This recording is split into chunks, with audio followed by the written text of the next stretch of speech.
Sun raadiyoon sagalee Ameerikaati.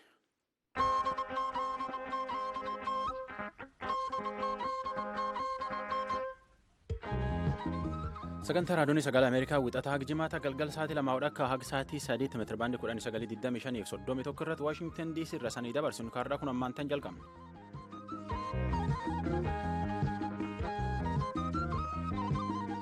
Galchuma sannagaa Ababaaruutti xoolillee isanii warra bonaa daadoo ardha roobiin ammajii 4 barkum 2017 qophii VOA Afaan Oromootiin Waashingtan DC irraan televezyiiniin Naayil Saatii fi raadiyoon isanii dabruu jirtu Waashingtan DC isanii dabruu caqasuu jirtanii dhiyaadhaa jenna ansoraala keessan keessummeessa.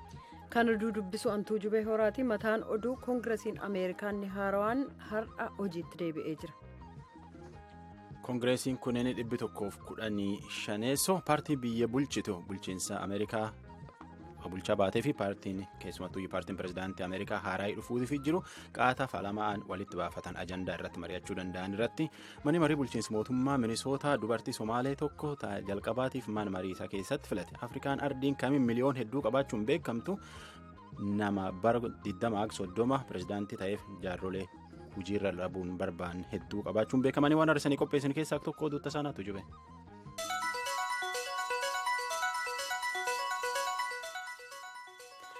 Kan pirezidantummaaf filataman Doonaald Tiraamp hojii eegaluuf torbanneen 2 hafee innaa jiru kanatti mormitoota isaanii siyaasaatti qoosu sabaa himaa biyyattii ijoo qeequuf Raashaan innaa filannoo pirezidantummaa jiddu seeninsa isheen dhaabii basaasaa Yuunaayitid Isteetsi bira gahe gaaffii keessa galchuutti fufaniiru.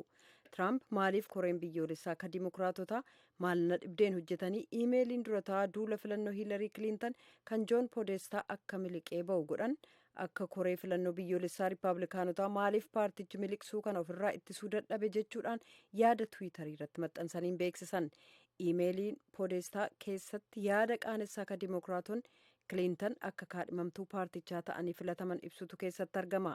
Tiraamp amajjii 20 irbuu seenanii pirezidaantii ta'uun hojii eegaluuf jiru.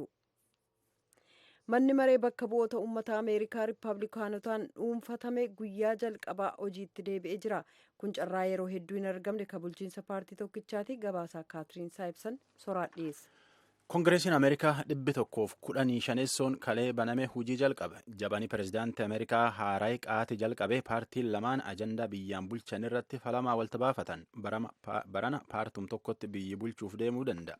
Wanti Tiraamp akkuma torbaan lamaan duubatti yoo pirezidaantummaa jalqabe hojjechuu fedhu akka bulchootii isaalleen jedhanitti ajandaa pirezidaantii Obaamaa guddaa ka ta'e Obaamaa keer caasa fayyaa Obaamaa ka uummataan ni baas diigu. Paartiin Riippaabilikaan miseensota mana marii Ameerikaa seeraan hojjechuu fi dhibaachuu isaanii ka qoratu biiroon to'annaa akkana keessumattuu miseensota mana marii Ameerikaa to'attulleen hojii isaanii itti xiqqeessuuf fedhan paartiin tunin. Paartiin Demokiraat ammoo akka uummatii biiroo tanaa yookaan ammoo hojiin tun itti xiqqaatti hin fedhan kalee galgala paartiin Demokiraat kanumirratti wal falmaa turan. This has been an independent entity to sort of screen complaints to see which ones might have merit. Akkan jedhe Senator Chris Van kun dhaaba siyaasaa kamiyyuu ka keessa hin jirre garee hojii jajjabduu hojjetu. Biiroon tun jiraachuu baannaan waadaa uummataa galan ka miseensota mana marii hojii isaaniitiin to'achuu jedhu dhaabsisuuf deemaniitu rakkoo guddoo jedhu. Miseensoti mana marii Ameerikaa hedduun Koongireesiin Ameerikaa irra falamaa ajandaa waan hedduu tahan eeguuf deemuu jiran. Doonaald Tiraamp amala ammeen Waashingtan DC keessi jiru diiguu qabnaa jedhee gaafum duul filannootu dubbachaa bahe. Afyaayin mana marii Ameerikaa Paul Ryan paartiin Riippaabilikaan ammoo haga feene Riippaabilikaanillee taane Demokiraat haga feene yaadan gargar fagaannullee waan wal diiga hojjechuu mallee waan irratti waliigallee qabaachuu mallee jedhe.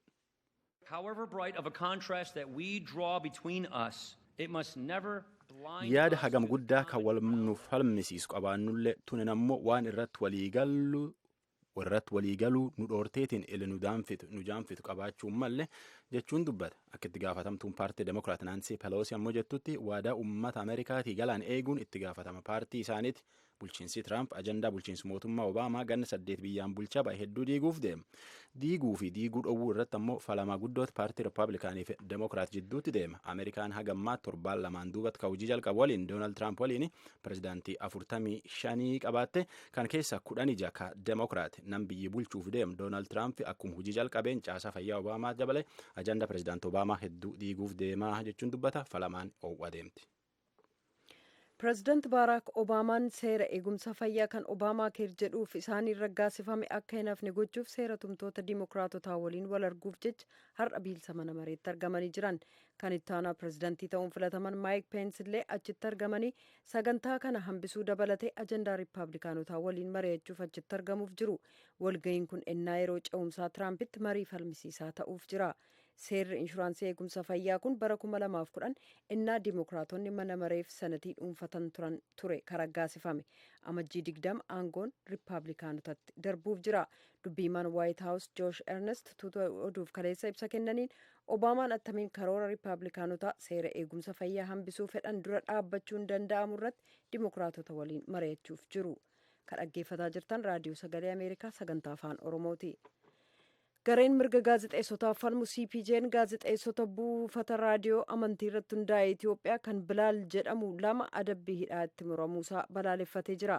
Kaalid Mohammadiif Darsammaa Soorii kaleessa ture hidhaan waggoota 5f baatii 6f waggaa 4f baatii 5 kan itti murame. Kaalid gulaalaa oduu yoo ta'u Darsemmaan immoo gulaalaa gameessa raadiyoo Bilaal ture. Falmiif muddamni siyaasaa kan teeknooloojii hammayyaan sagalee lakkaa'uun wal qabate filannoo Keeniyaa dhufaa jiru boodatti harkisuu mala jechuudhaan Koomishinni filannoo biyyattii beeksisee jira. Gabaasaan Mohammad Yuusuf jaallannee dhiyeessa. Seera filannoo fooyyeffame kan ilaaleen manni maree murtii seeraa yookaan seenenni Keeniyaa yaada uummataa dhiyaataa jiru xiinxaluuf ka jiru ta'uu beeksise. Seerri kun uummanni sagalee isaa kaardiin akka kennu koomishinichis harkaan akka lakkaa'u lakkoofsa isaas akka galmeessu jedha. Kunis baatii hagayya keessa sagalee kennamuuf teeknooloojii hammayyaan gaggeessuu yoo dadhabamee jedhameetu. Koomishina filannoo akka jedhutti kun kan barbaachiseef namoonni quba isaanii chaappeessuu filatan adda baasuun yoo dadhabame jechuudhaan akka jijjiiramuuf gaafatan jedhu. Dura taa'an kaawunsilii bulchitootaa ka turanii fi bulchaan kutaa Boomet Aayizaak Ruutoo koree seeraa kan seenetaaf akka ibsanitti harkaan lakkaa'uun shirri irratti hojjetamuu malaa jedhu. Lammiiwwan Keeniyaa hojii madaalawaa fedhu sagalee argame irratti kanneen irree agarsiisan hin fedhan. Dhimmi guddaan waa'ee namoota ba'anii sagalee kennuu danda'aniiti. Isaan kana dhumarratti attamitti sagalee akka kennan addaan baasuun nama rakkisa jedhan. Koomishina filannoof itti aanaa hoogganaa akka ta'an Beetii Nyaabuutoo akka jedhanitti kanneen siyaasa keessaa qooda qaban qophii filannoof gaggeeffamu kana walxaxaa taasisan jedhu. Xiinxalaa siyaasaa akka ta'an Maartiin Andaati deemsa filannoo kana hatattamaan sirreessuuf yaaliin ta'u hookkara filannoo boodaa uumuu malaa jechuun akeekkachiisan. Akka nuuf ta'utti fooyyessuuf yaallataanaan yeroo sagaleen kennamutti rakkoo uumuu mala filannoo qabatamaa fi fudhatama qabu hin gaggeeffamu taanaan immoo jeequmsi ka'uu malaa jedhaniiru. Koomishinni filannoo Keeniyaa baatii amajjii seenne kana 16 hanga baatii dhufu guraandhala 14tti uummata hedduminaan galmeessuu fedha. Jecha gabaabaa eeyyee jedhuun ture Ilhaan Omar seera tumtuu mana maree bakka bu'ootaa Minisootaa ta'uuf kan hirbuu seenan. Akka namoonni hangi tokko jedhanitti kun ennaa filannoo musliimonni Ameerikaa falmii siyaasaa cimaa dhimma immigireeshiniif shororkeessummaa mata duree marii falmisiisaa ta'anitti milkaa'ina argame. Ilhaan Omar lammii Ameerikaa hidda dhalata Somaaliyaa yeroo jalqabaaf seera tumtoota Minisootaa keessaa tokko ta'uun filatamani. Kanarratti oduudhaa booda gabaasa bal'aa qabna. Waardiyyaaleen tokkummaa mootummootaaf hojjetan 4 erga keellaan isaanii Moqdishoo cina jirutti boombiin dho'ee booda du'uu isaanii aangawoonni Somaaliyaa beeksisan. Kanneen du'an martinuu lammiiwwan Somaaliyaati. Kanneen keessaa tokko hoogganaa waardiyyaalee naannoo yoo ta'an akka hamaatti miidhamu aangawoonni dubbatan. Dhaabbati oduu Rooyiters akka gabaasetti haleellaa sanaaf Alshabaabtu itti gaafatama fudhate. Oduu biyyoota alaatti ennaa deebinu loltuu Israa'el kan lammii Faalisxiin miidhaan irra ga'e baatii sadaasaa keessa West Bank keessatti ajjeesame manni murtii waraanaa loltuu Israa'el tokkotti balleessaa muree jira. Kan umriin waggaa 20 Eeloo Razaariyaa hidhaa yoo itti murtaa'e hidhaa waggoota 20 adabamuuf jira. Murtiin kun har'a raawwatamuuf jira. Balaan magaalaa Hebroon keessatti dhaqqabe kun kan dhaga'ame viidiyoon Azaariyaan kan umriin waggaa 21 Abdulfattaa Al-Shariif loltuu Israa'el tokko waraanee ofiisaa erga inni miidhamee kufee booda itti dhukaasuu mul'isu ifa ta'e booda.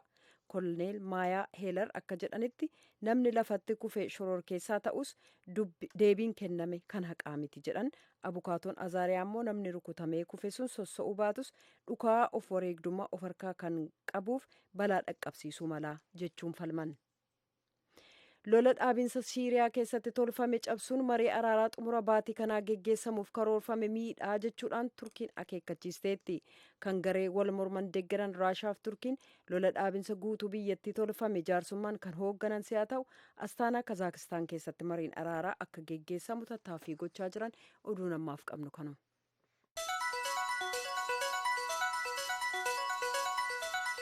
Tammaan caqasuu jirtan tun raadiyoon VOA sagantaa afaan Oromooti.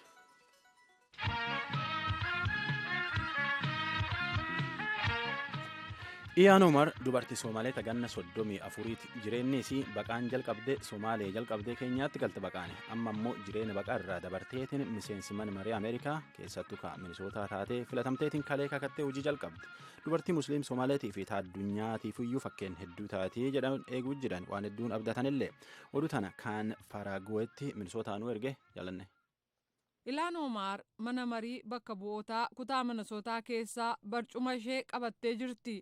Kunis musliimota lammii Ameerikaa ta'an falmii siyaasaa ho'aa akka ta'e waa'ee immigireeshiniif shororkeessummaa keessa akka seenan gochuuf qooda qaba. Filannoo barana gaggeeffame keessatti kun ta'uu danda'a jedhanii kan yaadan namoota muraasa turan. Minisootaa keessa ka jiru hawaasa musliimota Ameerikaa daayireektara waliigalaa ka ta'an Asaad Zamaan akka jedhanitti. The Muslim community needs a win. Hawaasni musliimaa injifachuu qabaa jedhan. Do you solemnly swear or affirm? Dhugaadhaan kakattee yookaan mirkaneessitee kakuu kabajaa qoraanaan waajjira mana marii bakka bu'ootaa kan Minisootaa qabattaattiin jedhan itti fufees. I do. Congratulations. Welcome to the House of Representatives. Eeyyee jette san booda baga gammaddee baga nagaan gara mana marii bakka bu'ootaa dhuftee ittiin jedhan. Asaad Zamaan deeggartoota Ilhaan Omar keessaa tokko. The ethos of America that can embrace a Somali American hijab. Aadaa Ameerikaa kan lammii Ameerikaa hidda dhalata Somaalee kan ijaabaa guuggatte akka bakka buututti fudhachuun waan ajaa'ibsiisaa Ameerikaa keessaa tokko natti fakkaataa jedhan. Filannoo Ameerikaa ka bara 2016 waan gaarii hin ta'in akka of keessaa qabutu dubbatamaa ture.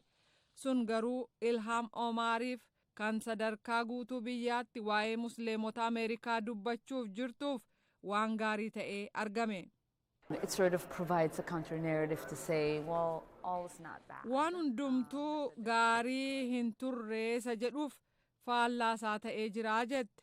Nama akka Ilhaaniif injifattus danqaalee hedduutu ishee mudachuu mala.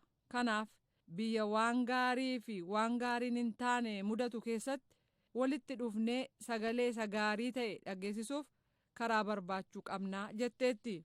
Ilhaan Omar lammii Ameerikaa hidda dhalata Somaaliyaa mootummaa kutaa Minisootaa keessatti seera tumtuu ta'uudhaan hojjechuuf ka duraa taatus konyaa Minneapolis keessatti lammiiwwan Ameerikaa hidda dhalata Somaaliyaa qabanirraa sagalee yayyabaan arganne. Deeggarsa uummata biraan barcuma kanaaf geesse. Asaad akka dubbatteetti. Politics is the art of inclusion and Ilhan Omar has Siyaasi aartii waan hundumaa of keessaa qabu. Kanaaf Ilhaan Omar siyaasa waliigalaa shaakaluudhaan jarreen adii yaada madaalawaa qaban biratti dorgomtee hawatamteetti. Dorgomtuu gaarii ta'uu ishee amansiifattee jedhan. Kanneen Minisootaan ala jiraataniifis wanti hin danda'amne akka hin jirre agarsiifteetti. Daawwannaan dhiyeenya kana gaanfa Afrikaa keessatti gaggeesses caalaatti na jajjabeesseeraa jetti. Hearing about young people who are running for elected office in Kenya and in Dorgommiyaan keessa darbeen jajjabaatanii Keeniyaa fi Somaaliyaa keessatti dargaggoonni filannoo keessatti dorgomuun isaanii dhaga'uu kootii jetti. Dhaamsa akkasii dhagahuun dhugumatti xiyyaafachuu akka hin qabuuf na gargaare. Asitti maal hagam hojjechuu akka dandeenyu agarsiisuuf nu gargaaraa jetteetti. Ilhaan Omar seera tumtuu kutaa Minisootaa ta'uudhaan wanni gumaachuuf deemtu ilaalamuuf jira. Garuu jedhan Zamaan Omar yeroo ammaa kanneen sagalee ishee kennan bira tartee qalbii namoota Minnesotaa keessa jiranii hawwataa jirti. So this is a big deal. I think the whole world is watching what we're doing here today. Kun waan guddaadha ka jedhan Asaad Zamaan hawaasa musliimaa Minnesotaarraa guutummaa addunyaas waan asitti hojjetaa jirru daawwataa jira jedhan. Kanaaf jecha abdii fi waan hojjetti jechuudhaan kan uummanni ishee eegaa jiru kanaaf seenaan galmeessuuf jirtu hojii guddaa ta'uusaa Ilhaan Omar dubbattee jirti. Tammantan caqasuu jirtan tun raadiyoon VOA sagantaa afaan Oromooti qophii teennee jalqabne afaan Oromooti.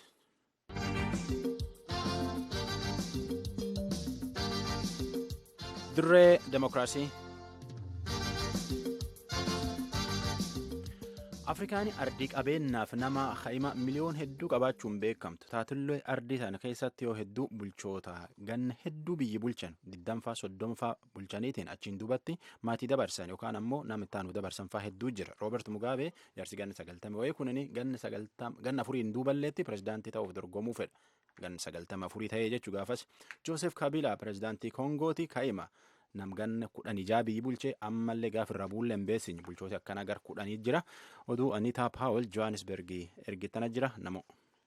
Akka lakkoofsa uummataa tokkummaa mootummootaatti addunyaa irratti biyyoota uummata halfii yookaan umriin kaayimaa qabaachuudhaan sadarkaa olaanarra jiran keessaa 10 Afrikaa keessatti argamu. Kanarraa ka'uudhaan innaa shallagamu uummanni Afrikaa giddugaleessatti umriinsaa waggaa 20. Gabaasaa dhaabbatatti kana gaawwaaltaa kan Yuunaayitid Isteets kan CIA irratti akka labsametti uummanni Yuunaayitid Isteets umriinsaa giddugaleessatti waggaa 37.9. Gama biraatiin akka gabaasaa dhiyeenya baheetti hoogganoonni Afrikaa yoo xiqqaate waggoota 20f taayitaarra turan 8 yoo ta'an umriin isaanii giddugaleessatti waggaa 72. Kana jechuun lammiiwwan biyyoota Afrikaa miliyoona hedduutti lakkaa'aman umrii isaanii keessatti hoogganaan biyya isaanii isaan beekan tokkicha qofa. Kanarraa ka'uudhaan innaa ilaalamu hoogganoonni kun irra caalaan isaanii intarneetiif miidiyaan hawaasummaa dhalachuu dura dhalatan. Inumaa umrii pirezidaantii Zimbaabuwee Roobert Mugaabee irraa kaanee innaa ilaallu immoo utuu televezyiiniin aduun rifeensaa humna elektirikiitiin hojjetuu fi murtuun daabbaa otomaatikiin dhalatiin dura dhalatan. Sababaa kanaatiin kan ka'e dargaggoonni hedduun kanneen akka dargaggoo umriin isaa 15 magaalaa Hararee keessa jiraatu Seymour Jones hojii tajaajila uummataa kan mootummaatti hirmaachuuf kaka'umsa qaban. I think that's not something that's encouraging the youth. Because now some of the youth sun dargaggootaaf waan jajjabeessaa miti. Sababaan dargaggoonni kun hagi tokko pirezidantii ta'uudhaaf fedhii qabu. Garuu pirezidantoonni keenya naa achi socho'uu didan homaa gochuu hin danda'an. Kaameruun keessatti namni siyaasaa akka garee mormitootaa Idaansi Elvisillee mufannaa akkanaa qaba. Pirezidaantiin biyyattii Pool Biyyaa eega taayitaa qabatanii waggaa tokko booda bara 1983 dhalate Elvis. Hoogganichi umriin 83 Pool Biyyaa innaa dubbatu waa'ee qaroominaaf teknooloojii dijitaalii waan baay'ee beekuu fakkaata. Garuu dhugaatti innaa ilaalamu uummata biyya isaa wajjin walgitee hojjechuu hin dandeenye jedha. The social media to send messages across to him and to let him know that these are the problem we face. They call social media a weapon of mass destruction. That's very contradictory. That shows exactly that this is a president. Enna dargaggoonni kun sabaa himaalitti fayyadamanii ergaa itti dhaamuudhaan rakkoon akka jiru ibsuuf yaalan sabaa himaa sanaan meeshaa jama fixutti fakkeessu. Akka inni uummata fixutti. Sana jechuun faallaa deemudha. Sun hammam pirezidantichi haala qabatamaa yeroo irratti quba hin qabne mul'isa. Bara jireenya kootti pirezidantii tokko qofa qabaachuun mataansaa badii tokkodha. Haalli isaa waanan dimookiraasii maal akka ta'e hin dhandhamannetti natti dhaga'ama. Sababaan isaas dimookiraasii dhugaa kan jedhamu gaafa uummati filannoo gaggeessee sagalee isaatiin hoogganaaf barbaadu filatuu fi gatiin sagalee filannoo gaggeessees maal akka ta'e hubatudha dimookiraasii kan jennu. Hoogganoonni dullayyiin kun baay'een isaanii qabsoo walabummaa uummata isaanii keessaa qooda qabaachuu isaaniitiif arrallee akka leencaatti ilaalamu. Zimbaabuween eega kolonii irraa bilisoomtee biyya walaba taatee booda agammaatti hoogganaan isheen argite Roobert Mugaabee qofa. Kan umriin isaa waggaa 21 Taavakaa Nikuwee kun waan jajamuu qabu jedha. 36 years. That is a milestone. I don't think there's any president that has ever done that. And that ought to be put in the Guinness Book of Records. Waggoota 36 kun waan raajiidha. Pirezidantiin waan akkasii dalage biraan kan jiru natti hin fakkaatu. Sun galmee Guinness Book of World Records jedhamu keessatti galmaa'uu qaba. Dhugaatti sana baay'een jaalladha. Maaliif jennaan dhimmisaa dinqiidhaati. Biyyoota Afrikaa hoogganoota isaanii dafanii jijjiiran fakkeenyaaf akka Gaanaafaa keessatti immoo pirezidaantiin haaraan Naanaa Akuufo-Adoo bara 2008 bara 2012 taayitaa kan argachuudhaaf dorgomanii turan. San dura immoo ministeera dhimma alaa biyyattiif abbaa alangaa muummicha ta'uun tajaajilanii turan. Ka magaalaa Piriitooriyaa keessatti argamu sagantaa qorannaa nagaaf nageegumsaa ka dhaabbata qorannoo nageegumsaa keessaa kan hojjetan Stefaanii Waalters Afrikaa keessatti dhaabbatonni jajjaboon dhabamuutu rakkoo kana uumee jedhu. It is something that really tells us about the kinds of political parties that we have in Africa, which are still very much centered on individuals, on big names. Dhaabilee poolitikaa akkamii ardii Afrikaa keessatti akka qabnu mul'isa. Sana jechuun dhaabileen kun irra jireessi isaanii giddugaleessummaadhaan namoota dhuunfaa yookaan immoo maqoota gurguddaa yookaan hoogganoota yeroo dheeraaf aangoorra turaniin kan qabaman ta'u.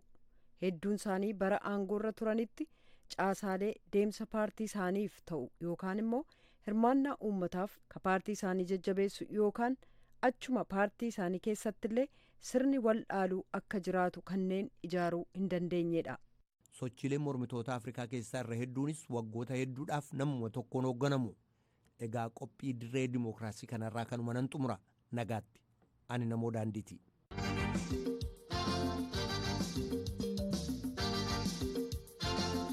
Kamsa kasuu jirtan tun raadiyoon VOA sagantaa afaan Oromooti. Mee yaadi isaan bilbilaan nu ergitan keessa sa'aatii xiqqoo qabna, daqiiqa xiqqaa qabna, taatullee akka tokko.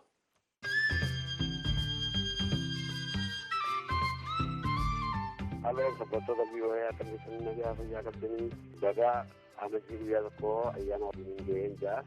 Sagantaan keessan baay'ee nama gammachiisa. Bara haaraa kanarratti yaaduu jijjiirama guddaa akka fidanii sa'aatiilee nuuf ibsan kabajaa fi ulfinaan gaafadhaa gaafoma. Halloo qopheessitoota VOA akkam nagayaa fayyaa jirtu nageenyi haa dursuu nagaa haa jennu malee nageenyi eessa jiraa miti. Haga halkanii fi guyyaa balaa Oromiyaa keessatti deemu dhagayaa jirruu fi gurra keenyaan gayaa jirtan rakkina jiruu fi mana namaa seenanii uummata namaa guuruu kaan rasaasaan ta'anii ajjeesuu kaan bitti oofanii akka qorsoo walitti akaa'u wanni Oromiyaa keessatti ta'aa jirtu waggaan kun waa hedduu qabatee dabree balaa guddaa fi injifannoolee dhabaa akkuma jedhamaa jiru. Biyya keessaa faalaa uummanni Oromoo waa hedduu carraaqee qabsoollee hedduu goonee san hundaa keessa baanee tarree uummata Oromootii waggaa haaraan baga isin ga'ee biyya keessaa faalaa gammachuuf gaddi keenya tokko waggaa haaraan baga isiniin ga'e uummata Oromoo bal'aan jedhaani. VOA duu galatoomaa waan gurra keenyaan gayaa jirtaniif waan waliin keessa dabarreefis kan dhufuufis walumaan jirraa isin duuka jirraa baga waggaa haaraan isin ga'e jedhan mallee Jamaal Abdullaahi asuma USA galatoomaa nana.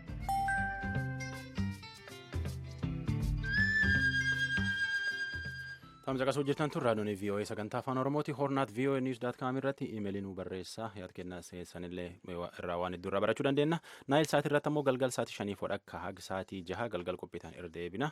Kanaaf achirraallee caqasuu dandeettanii jecha gara tujubee san deebisa. Sagantaa keenya xumuruu dura matoota oduun irra deebi'a. Kan pirezidantummaa filataman Doonaald Tiraamp hojii eegaluuf torbanneen 2 hafee innaa jiru kanatti mormitoota isaanii siyaasaatti qoosuu sabaa himaa biyyattii ijoo qeequuf raashaan innaa filannoo pirezidantummaa jiddu seeninsa ishee kan dhaaba basaasaa yuunaayitid isteetsi biraa gaaffii keessa galchuu itti fufanii jiru. Manni maree bakka bu'oota uummata Ameerikaa Rippaabilikaanotaan dhuunfatame guyyaa jalqabaa hojii itti deebi'ee jira. Kun carraa yeroo hedduu hin argamne kan bulchiinsa paartii tokkichaati. Pireezidaanti Baaraak Obaamaan seera eegumsa fayyaa kan Obaamaa keer jedhuuf isaaniin raggaasifame akka hin hafne gochuuf seera tumtoota diimokiraatotaa waliin wal arguuf jecha har'a biilsa mana mareetti argamaniiru.